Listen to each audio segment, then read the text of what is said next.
the same name for the same plant.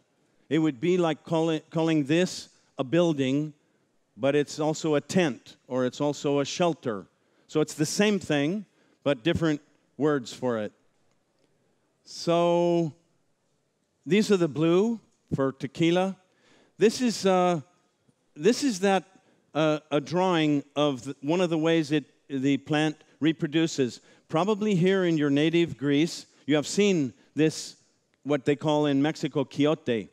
And these are, if you can see these pictures here, these are some of the forms of the plant, the agave. And here they are shown spread around across Mexico, and this would be Guatemala, it looks like. So they grow naturally there and thrive because it is the right climate, just like Greece and other parts of the Mediterranean, to grow these plants. This is the espadín again. This is the harvest, which is done by hand, very, very labor intensive. Now, this is one particular variety of the agave plant, the mezcal plant, the maguey plant, called a tobola. We find that in mezcal production. It grows so far only wild. Some people have tried to cultivate it, but we have not had it in cultivation long enough to harvest it, because this takes 15 years to be ready to be used as a raw material. With this plant, the blue agave or the espadín, we are going to have about 35 kilograms average, usable, once these leaves are all taken off. Oops. With the tobola, we have 8 kilos. So very, very rare. When they go out to forage for this, they have to go out and find it in the wild. Here's another one, Karwinski, very different form. Now, in the mezcal culture, there are more producers still coming to market, and I believe there are some mezcals that are coming into the Greek market. In the London market, where I have 3 bars and restaurants, we have a lot of mezcals there. It's the latest thing in the mode. So why is that? Well, we know that early adapters, people that like to be in front of fashion, they like to be involved with the next new thing. So mezcal is the next new thing, even not finally, because raicilla and bacanora, other products are next beyond mezcal. And so I think its popularity is because it's new. The other popularity, I would suggest, is because it is made with a lot of care, a lot of heart, and a lot of handwork. So it's very artisanal, it's very slow food, it's very craft. So we know there's this fashion today with craft products, not only alcoholic, but food things. And you can see how easily this fits into being a craft product. How much time? 10? Can we stop the clock and give me a little more time? Okay, 10 minutes. We have plenty of time. Plenty. Don't worry, anybody. Unless worry drives you to have a nice drop of tequila or mezcal. So this is the cooking, very old-fashioned. One of the reasons why mezcal is different is because there are burning logs in here which smoke the agave hearts, these, and create this flavor of smoke. There's another, there's the oven again, there is the oven. You see it smoking. There's the way it looks afterwards. So the cooking actually changes the starchy carbohydrate, white, hard product, the raw material, which is here. I don't know if anybody can see that. Here, to one that is very, very sweet. Key in this is not sweet with sucrose. This is sweet with fructan chains, and that's part of its health benefit. This is one of the ways to mill. This is the fermentation. You will see it's in wooden containers. There is the distillation. Look, very, very, very rudimentary, very primitive. Okay, now with tequila. Here's the harvest again. This is actually, hello, Babis. How are you? Thank you again for the opportunity to be here. I really, really appreciate it. Who doesn't know Babis is, he's the one that's guilty for this whole, it's his fault that that you came in here and committed 30 minutes to being put to sleep by me.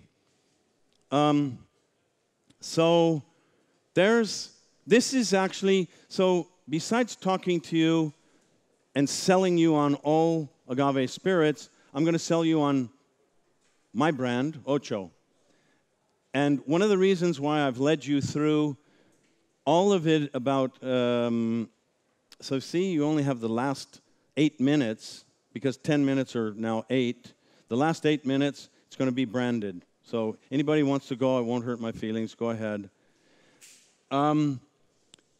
Ocho, to me, is one of those slow food, craft, artisanal products like mezcal.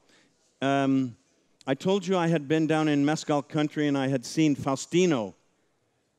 On the same trip, I saw a man named Paciano. Paciano went up to Tales of the Cocktail one year with Ron Cooper, Paciano produces San Juan del Rio mezcal for Ron Cooper's market. And he was at Tales of the Cocktail and he was given a cup of Ocho. He tasted it and someone next to him said, "What is that?" And he said, "It's mezcal." So it very much it gave me a big compliment to think that a respected mezcal producer would think of Ocho as mezcal. Here is a stone oven before cooking and after. You see that again. There are other ways to cook. This is a pressure cooker. It's called an autoclave, an autoclave. This is a bit more industrial. It can be in the stone oven with Ocho. We take about 72 hours to cook. In an autoclave, it can be as fast as 8 or 9 hours if they want to speed it up. This is another thing that is currently being used by 2 very large tequila brands. It's called a diffuser. It's very efficient. It's non-traditional. It makes a different flavor of tequila. Is it better or worse? Everybody has their own taste. Everybody has their own preferences. There's the diffuser again. Now, after those agaves are cooked, they're put through, for Ocho, they're put through a milling machine. So that shreds it up and squeezes the juice away from the fibers. Key with this is that the juice from this is very, very sweet. It has a very high Brix content, way too high to interact correctly with the yeast to ferment it. So what do? Here's another form. This is the Tahona, which is used in the mezcal as well as tequila. So in order to ferment correctly, we mix about 50% water and 50% of the juice, the agua miel, the honey water from, how's our time now? Still 8 minutes? 5 minutes, okay, good. Plenty of time, don't worry at all. with this, at the distillery, there is a spring, a natural mineral water that comes out of the ground. Very, very tasty. This is what we use for ocho. These are used only in about 2 or 3 distilleries still. They are actually outlawing this now because they think that those are the rule makers, the Tequila Regulatory Council. They believe that this form is better. These are stainless steel, they're larger, they're easier to clean. With this, you almost can't clean them. They're pine wood, so they're very porous, very absorbent. What stays in there are things that I think of as flavor producing. You'll see that there are windows open there. The air comes in freely as well. So it's in the fermentation stage where the real flavors are produced. This is what I'm told in any case, in wine, beer, all spirits. Fermentation, very, very important. Distillation. This is the final still. This one is 300 liters. It's tiny. So it's all copper. Copper gives a particular mouthfeel. It gives a particular taste to spirits that have been produced in it. And the smaller the still, the more contact the must, the undistilled product will have with the copper. In tequila, we also age. What I find is more and more with people that love tequila, no matter which class they go into, class meaning blanco, and reposado, añejo, extra añejo, the people that really love tequila will go to the unaged. Why? Because the barrels will cover up some of the flavor. How much time do I have now? 8 minutes, good, excellent. Now, that's the way I like to hear it, thanks. So, with ocho was created for the taste. When Carlos Camarena, the master distiller, who also makes Tapatio and Tesoro, when he came to me and said, Tomas, would you like to make a tequila together? I said, absolutely, let's make it the strongest, most forward, full-on flavor of the agave that we can. And so it was trial number 8 out of 13 that we thought was the one that was the best example to use. So we actually have a reposado, we have an añejo, we have an extra añejo, and we use the minimum amount of time allowed to age it, and we use Carlos's barrels that have had the most fillings, the ones that are the most naturalized, the ones that are the most fatigued, the ones that have the least tannins, vanillins, and char on them. This is another way to age. We still have time? Okay, 8 minutes. So, tequila is in a stage of change. What used to be everybody's experience is not now the only experience.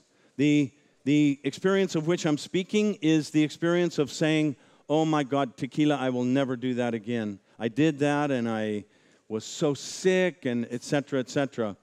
Is that really tequila? Yes, it is. Otherwise, our experiences, mine too, 100 of them or so, could not be valid. That is tequila. But we have other tequilas on the international market here in Greece, including, that are very different to those. And in order to change this image of tequila from that, oh, terrible, terrible drink, we in my bars in London and Paris, we do a serve in this glass instead of this glass. This glass is a Mexican traditional glass. It is a a wonderful glass for heritage. It's a wonderful glass for tradition. It's fun to drink out of.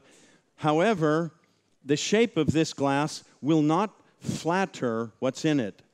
The shape of this glass will. The shape of this glass, every mill that you pour in this glass will taste better to your customers than, oh wait, the other way, than this glass. If you want to be totally sold and then sign on the dotted line, do an experiment with yourself. Compare whatever tequila or any kind of drink, not milk, out of this glass, compare that with this glass and see if you don't believe. This glass is not expensive, it's very durable, and it will create a better experience for your customer and you. Hopefully you drink with your customers. And it will also give the customer, your guest, a completely different idea about what he's drinking. If this is put in, wait, the wrong way again. If this is put in front of him, the message is, shoot it. If this is put in front of him, he thinks, oh, wait, what do I do with this? I sip and savor it. This is a Riedel or a Riedel glass, especially designed for drinking good tequilas. We've used those in my bars. They're quite expensive and they're quite breakable, so they're good in a very limited way. This is one of the ways that Ron Cooper loves to have his mezcal drank out of what he calls copitas. They're this big around. This is another way out of squash gourds. So that's it. I hope you're all